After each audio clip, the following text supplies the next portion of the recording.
Hello and welcome to SalesSpeak Studio. I am Suresh Balasubramanian. Every week, my goal is to teach and equip you with useful tools and techniques to help you become a better salesperson. In this module, I'm going to teach you about negotiations. Negotiations are an integral part of sales. Remember, sales negotiations are not just about closing a deal, they are about opening a relationship. The best negotiation happens when both parties leave the table feeling like they are winners. Now, negotiation is an incredibly complex and vast topic. It can involve innumerable number of scenarios and situations. However, there are some simple strategies that you can keep in mind and practice as you plan and prepare for your next customer negotiation. Let's look at them one by one. The first is preparation. There is no substitute for preparation. You need to be able to know your customer and your competition intimately if you want to be successful at negotiation. The key to effective negotiation is to prepare by defining the goals and outcomes that align with the customer's needs. Remember what I said? A good negotiation has to be a win-win. So when you prepare for a customer negotiation, prepare for a win-win. Information is a negotiator's best weapon. ZOMA. This is also known as the zone of minimum agreement. This is all about clearly defining what are the gives and gets. That is, what are you prepared to give? In other words, what are the concessions? And what are you expecting to receive in return?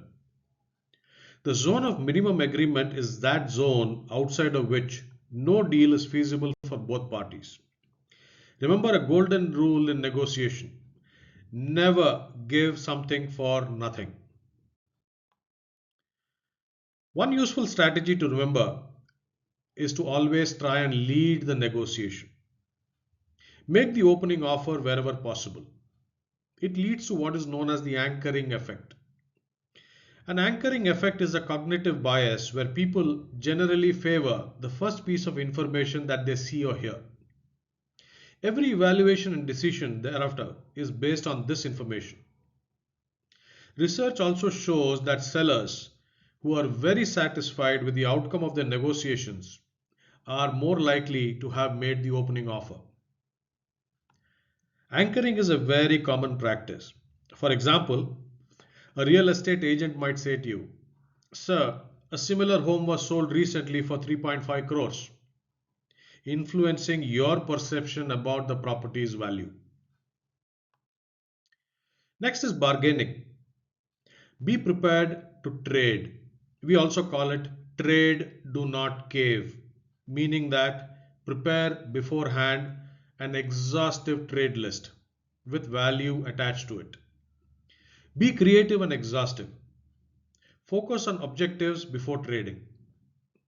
Avoid what is called single issue bargaining, meaning every time you make a trade offer, don't just change one thing, change the whole picture. Bundle issues creatively to drive an effective negotiation. Maintaining composure is crucial.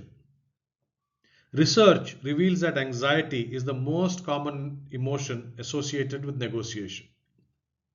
Research also says that anxious negotiators do not perform well.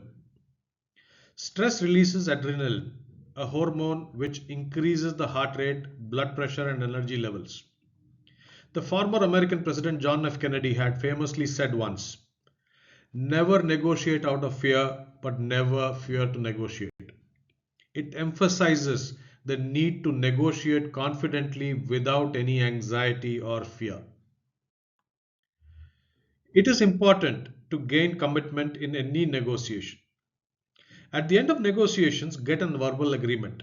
Listen and confirm that your buyer is ready to move forward. Next, summarize what was agreed to. Let your buyer know that you will write it up immediately and send it to them for confirmation, and you would appreciate a yes reply to make sure that you did not miss anything. Finally, and as soon as possible, get the buyer to announce internally that they are moving forward, even if a contract has not yet been signed. Negotiations are a complex and evolving process. Every customer negotiation is an opportunity for you to learn and to get better at it. Now, last but not the least, in any negotiation, try and shift the focus from cost to value. Brainstorm on ideas to build value without lowering the cost. Remember, value has to be on customer terms. It has to be measurable and monetizable to the customer. There are advanced negotiation techniques where a seller gets a customer to calculate and articulate monetizable value in their terms. Remember these strategies and practice them to become a more effective negotiator. Good negotiators recognize the negotiating tactics and the style of the other party. With the proper negotiation skills and the art of framing the right responses to objections raised by your customer, you can become great at win-win negotiations. Here are a few examples of what you can do and not do when it comes to handling customer objections. Sir, trust me, my product is extremely cost effective. Most salespeople say this, and to the customer, it sounds fake. Now, trust isn't something that you request, it must be earned. When you quantify it to back your claim, it makes it more credible and trustworthy. Instead of saying, Sir, trust me, start your sentence with, I can prove that, or you can say, I can demonstrate how our product can increase your productivity by X percentage. It lends a lot more credibility to your statement. When your customer says, you need to do a lot better than this, we need it for less. Never ever say, where do you need us to be? Instead, focus on what makes your product or solution the best choice. When you ask the customer, what are you comparing us to? The customer will give you specific points that will allow you to position the relative benefit of your product or service. Have the value adds ready to bargain. Like I said, trade, do not cave. Most salespeople suffer from what is known as irrational optimism. Almost everyone I know, including me in my early sales career, have done this, which is to tell the customer confidently, Sir, I assure you that my product is better than the best. When you make such a claim, it makes it hard to believe. What the real customer is really perceiving when you say this is that you are either overconfident or desperate for a sale, both of which is probably true. Instead of saying our product is better than all of our competition, you might want to say something like, we have a no question asked instant replacement policy that will give you complete peace of mind for the next 7 years.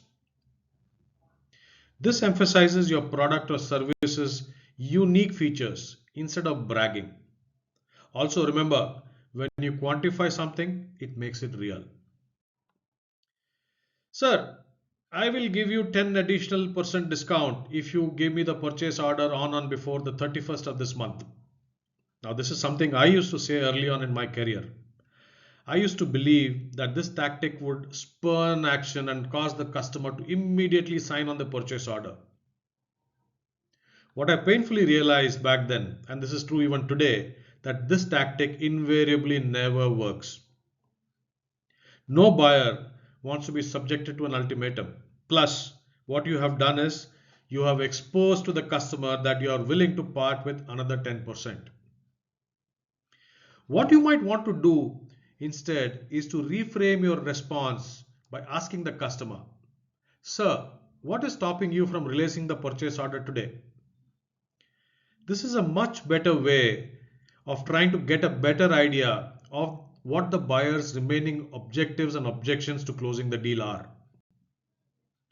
What I have shared with you are just few practical scenarios from among hundreds, if not more, of other objection handling questions and answers that I can teach you that will help you prepare and become a great negotiator.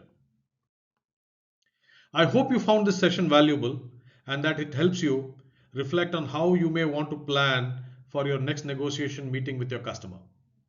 Every week, I shall teach you strategies as well as useful tools and techniques to have powerful conversations with your customer. Share this video with your colleagues and friends who might benefit from it. Subscribe to my channel to get notified about new videos and updates. I'd love to hear your comments. Let me know your thoughts, questions, or topics you'd like me to cover in future sessions. Follow me on social media for daily tips and insights. I look forward to seeing you with my next video. Until then, happy selling.